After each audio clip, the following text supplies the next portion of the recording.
quality of contestants. This category is a little tough because we're talking about, I think the average number of contestants for each pageant is like, I would say maybe 70, 75, 70 times 6. So you will have to spend that much time reviewing the photos, the videos of the contestants, of the girls. But to me, overall quality... Wait. Who are the nominees first? Oh, I'm sorry. All right. For the quality of contestants, the nominees are Miss Universe 2021, Miss Grand International, Miss Supra, Miss Earth, Miss Intercontinental, and the Miss Globe. Those 6 same pageants. My choice is Miss Universe 2021. That's my choice as the best quality of contestants. As you know, most countries, I would say 99.95% of the countries, send their best national title holders to Miss Universe. So it's obvious that the best contestants are competing in Miss Universe, not in other pageants. Although, of course, that changes depending on whether or not some of these countries cross over to Miss World or to Miss Grand or to other pageants. But 2021, for me personally, I thought Miss Universe had the best quality of contestants. Anybody agrees with me in the panel? Peter, darling, do you agree? I actually had a tie. You do? I had a tie. Yeah, I did. Shocker. I had a tie. Yeah, with Grand and with Miss Universe, because I remember you and I were chatting with the rest of the group, and as the girls were coming out, especially for the preliminaries, I think that I made the comments like, "Oh my goodness, the countries are sending their best girls to Grand this year," and then Universe came out, and the girls were also really, really beautiful. So I couldn't pick. I think standard of competitors, it was a tie for me. Grand and Universe were neck and neck. Interesting. Antonio, do you agree? Well, depends. To be honest, I'm surprised. Maybe I'm wrong, but for me, I would counting all the pageants from last year, or only because for me it's Miss Universe 2020. Anton, not 21, 2020. Like for me, it was extremely, extremely competitive. Like gorgeous girls, and that was, in my opinion, the best pageant with the best girls. Okay, Summer, what do you think? Supra, because you were there? I think a lot. Tito Rafa, can I get through my list again? Okay, go. Okay, Miss Earth. They had some strong girls this year. You have USA, Thailand, Netherlands, but the African region, they're not as strong. Unlike in Miss World, the African region are really, really strong this year. And Intercontinental, I was surprised that there's this particular girl from Portugal. Her name is Andrea Correa. She didn't make the first cut, and I thought she won Miss Aura International. Miss Globe, Malaysia and Greece was a favorite, but again, didn't make the first cut.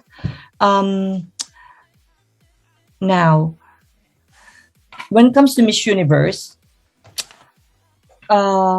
we all know that there are a few pleasant surprises, but Europe is getting more and more predictable each year, especially in the last 2 editions. It is also interesting to note that in 2020 and 2021, Great Britain and France were the only 2 European countries who made the first cut from Europe. I believe that the quality of girls have dropped comparing to previous years. And we really missed Indonesia this year. It's not the same without them.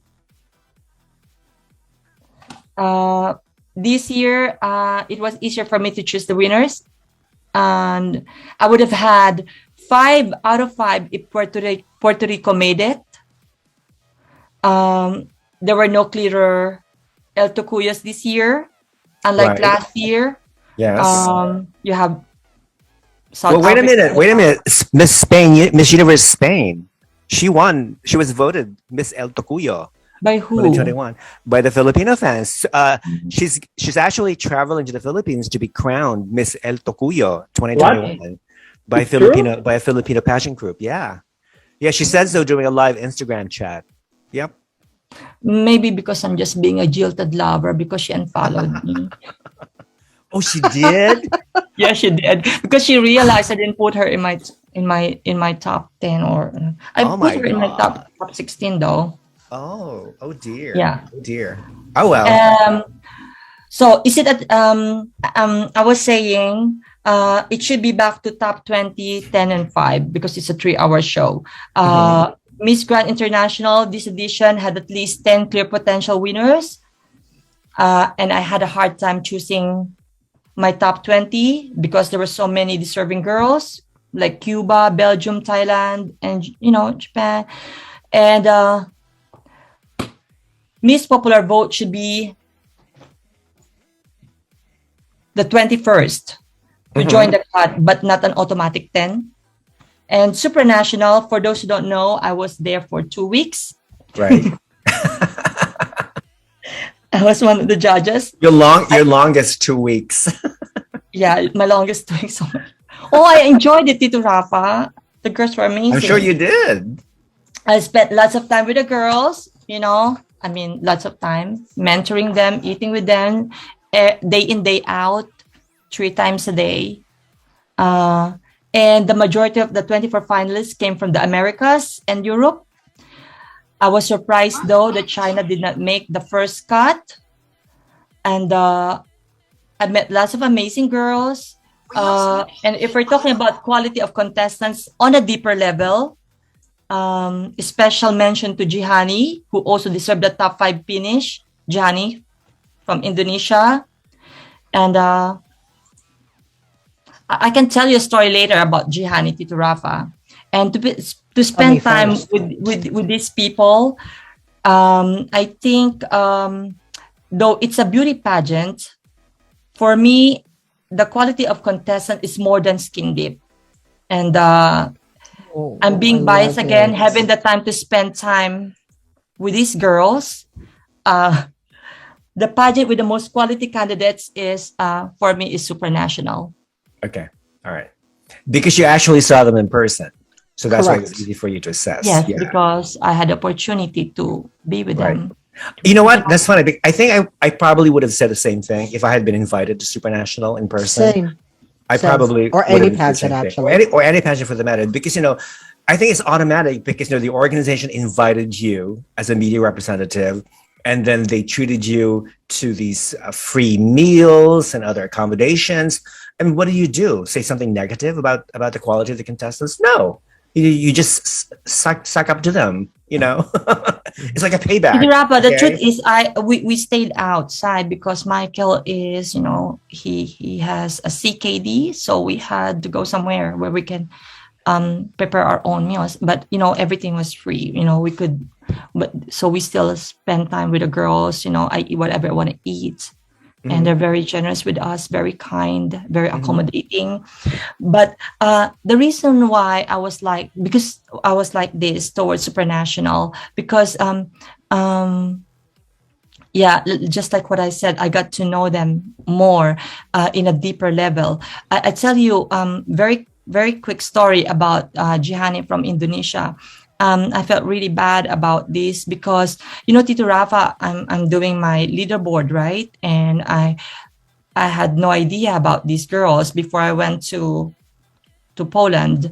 And at one point, I actually described Jihane as what did I say? I love her face more than her body. Yes, I think that's what I said. And I think a lot of fans would agree with you that she has one of the most beautiful faces, but her downfall was her body. Yeah. So, but I realized and I learned a very valuable lesson that time, that you can't judge the book by its cover and all that unless you get to know the people in a deeper level.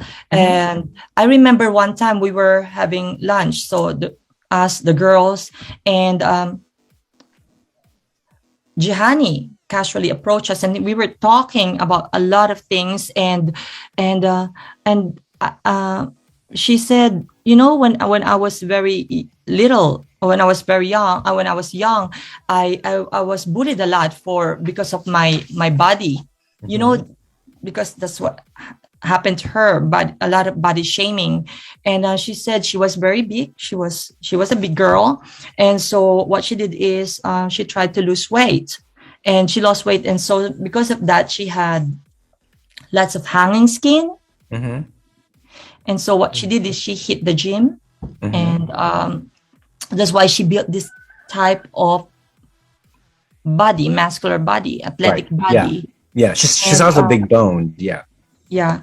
And it's because of that, you know, she spent so much time in the gym, including spending time training as a boxer to lose some weight. So much so that she almost made it in the Southeast Asian Games as a professional boxer. She could have been a Manny Pacquiao of Indonesia. Seriously, right? Yeah, but because of the pageant, she didn't continue, and so I believe that she's a genuine person, and I just wish we get to know all these girls more before we judge them, because it really hurts when people judging you. I think this is where beauty pageants are in that really unique space. Because essentially the rest of us don't have the kind of access that you do. We only see them really on the internet, on the TV screen, at the actual competition. So we don't really have an opportunity to get to know these girls, especially if, you know, the most that we'll see them is in that 3-hour show on stage. So it's really difficult to really not judge someone on their looks and their performance. And there are a lot of beautiful souls out there that aren't going to get picked, and they're not really picked because they're, you know, for whatever reason it is. But I think, Summer, you have been really privileged and really, really blessed to have had this opportunity to go and spend time with all these women. I think you get to see them in a different angle, in a different light compared to the rest of us, who are watching it from a very, very, very far distance and remotely. So I could totally understand how you have made your picks and why you made the picks the way that you have.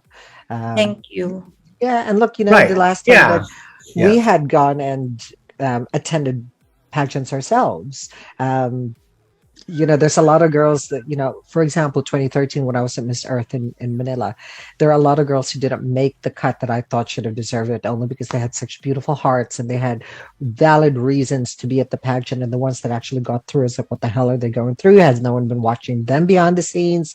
So I totally get it. I get it.